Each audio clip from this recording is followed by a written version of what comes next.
Kasabay ng pagpasok ng buwan ng Disyembre, damang-dama na rin ang Kapaskuhan sa Kamara.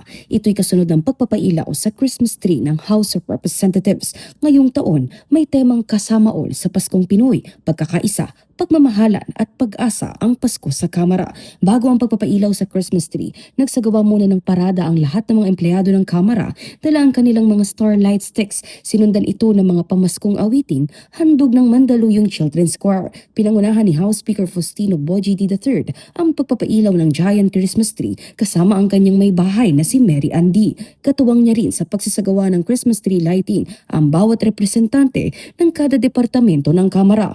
Ilang sandali nga lang, Ayan! Sabi mong bilang in 5, 4, 3, 2, 1!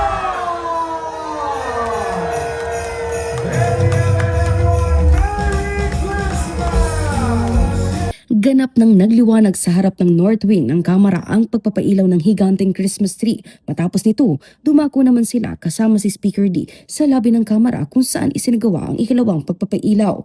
Makabuluhan ang pagdiriwang na ito dahil nakapalibot sa ikalawang Christmas tree na pinailawan ay mga 4 akos na teddy bears. Matapos ang aktibidad, naglaan ng oras si Speaker Bogie D para panoorin ang inihanda pang performance ng Mandaluyong Children's Choir.